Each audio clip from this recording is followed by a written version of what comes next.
Hello everyone, welcome to my rabbit hole. Today we're diving into a fascinating world of psychological phenomenons. Number 1. The Baader-Meinhof Phenomenon. Have you ever experienced that strange feeling when you learn or notice something for the first time, and suddenly you start seeing it everywhere?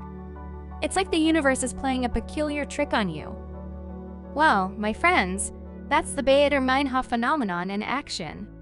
Named after a curious online forum comment, this phenomenon captures the sensation of perceiving increased frequency or occurrence of a newly learned or noticed thing.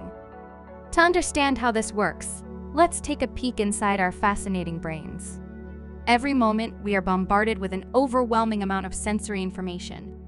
To cope with this information overload, our brains employ a mechanism called selective attention. Selective attention allows us to focus on specific stimuli while filtering out the irrelevant. When we learn about something new, our brains become primed to notice it, and we become more attuned to that specific information. But wait, there's another element at play: confirmation bias. Our minds have a natural inclination to seek out information that confirms our existing beliefs or expectations. Once we learn about something, we unconsciously seek confirmation of its existence. So, when you experience the Baader-Meinhof phenomenon, your selective attention and confirmation bias work together. You start noticing the newly learned or noticed. It's incredible how this phenomenon can occur with various subjects, such as new words, names, concepts, or even physical objects.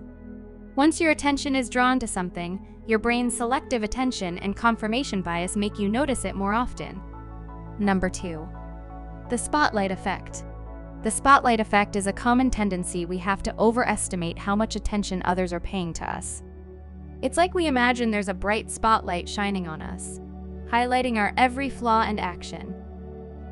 You see, this phenomenon arises from our self-focused perspective.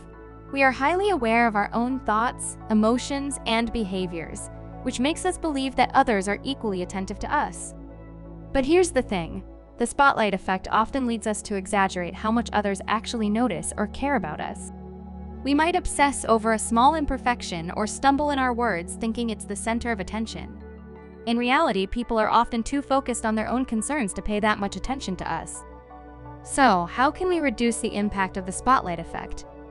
Well, it starts with awareness. Recognize that this tendency exists and that you might be putting undue pressure on yourself. Remind yourself that others are not as focused on your every move as you might think. Engaging in perspective-taking can also be helpful. Try to put yourself in the shoes of others and imagine how much attention you pay to minor details about them. It's likely not as much as you perceive. Remember, my friends, the spotlight effect is a common cognitive bias that we all experience from time to time. By understanding it, we can alleviate anxiety, boost our self-esteem, and enjoy more authentic social interactions. So let's embrace our uniqueness and shine our own light without worrying too much about what others may think. Number 3. The Bizarreness Effect. Bizarre or unusual information tends to stick in our memory. Our brains love things that stand out from the ordinary. When faced with something unexpected, our attention is captivated, leading to improved memory retention. The Bizarreness Effect is also influenced by the context. When surrounded by ordinary or mundane information, the contrast with bizarre information becomes even more pronounced, making it more memorable. It's important to note that the Bizarreness Effect is not a universal phenomenon. Factors such as personal interest, individual cognitive processing, and cultural background can influence its impact. Number 4. The Zeigarnik Effect. Have you ever noticed that uncompleted tasks tend to stick in your mind more than the ones you've already finished? Well, that's the Zeigarnik Effect at play. The Zeigarnik Effect, named after the psychologist Bluma Zeigarnik, refers to the phenomenon where uncompleted or interrupted tasks create a sense of mental tension, leaving a strong impression in our memory. Our brains are wired to seek closure and resolution, so when we leave a task unfinished, it creates a state of cognitive dissonance. This tension acts as a signal to our brains, prompting them to retain the memory of the uncompleted task until it is resolved. Our brains want closure, and they will keep that information accessible and prominent in our memory until the task is completed. Next time you find yourself thinking about that unfinished project, the email you didn't send, or even a conversation left unresolved, remember that the Zeigarnik Effect is at play. It's a way for our brains to remind us to complete what we've started. On the positive side, this effect can motivate us to tackle those incomplete tasks. Once we finish the task, the cognitive tension is released, and our brains can finally relax. This sense of closure brings a feeling of satisfaction and allows the memory of the task to fade away. So, now you know why those lingering to-do items seem to occupy so much mental space. The Zeigarnik Effect offers a fascinating insight into how our brains handle unfinished business. Number 5. The Illusion of Truth Effect. Have you ever noticed that the more you hear something, the more likely you are to believe it? That's the illusion of truth effect in action. Our brains are wired to associate familiarity with accuracy, even if the information is false or lacks supporting evidence. One reason for this phenomenon is processing fluency. We tend to believe information that is easier to process. When we encounter familiar information, it flows effortlessly through our cognitive processes, creating a sense of cognitive fluency. And that fluency tricks us into perceiving it as more truthful and reliable. Another contributing factor is the availability heuristic. Our brains often rely on mental shortcuts, and one of them is the availability heuristic.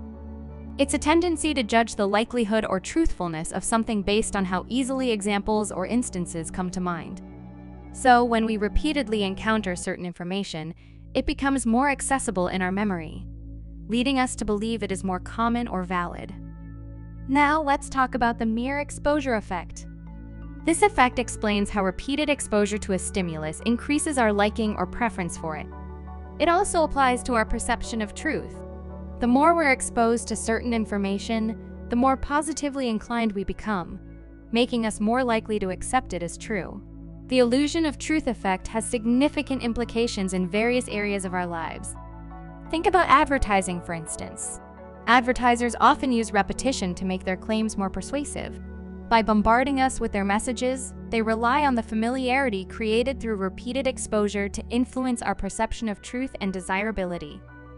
But it's not just advertising. In today's age of information overload, false claims and misinformation can spread like wildfire.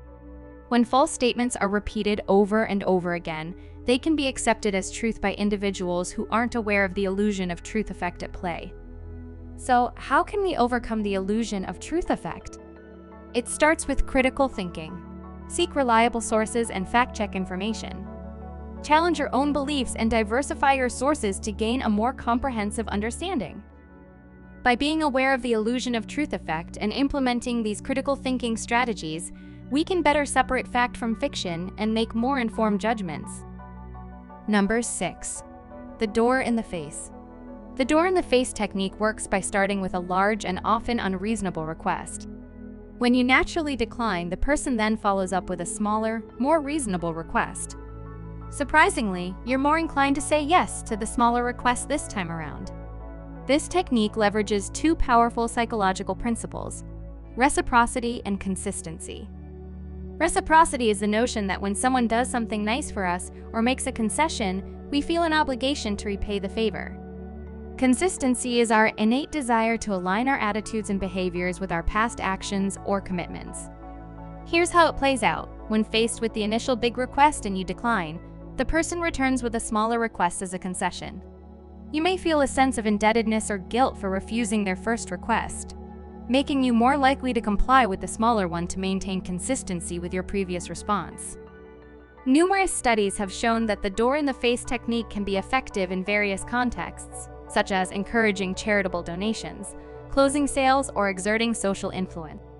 However, it's important to use this technique ethically and respect others' autonomy. Remember, not everyone will respond the same way due to individual differences and cultural factors. So, now you understand why people sometimes start with a big request only to follow it up with a smaller one. There you have it, folks! Thank you so much for joining me in exploring these fascinating phenomena in the world of psychology. From the mysteries of our dreams to the subtle persuasion tactics we encounter every day, our minds truly are a complex and captivating universe. If you've enjoyed our journey through the human psyche, be sure to hit that like button and subscribe. Which psychology phenomenon surprised you the most? Or do you have a personal experience relating to any of these topics? Let's continue the discussion in the comment section below. See you next time.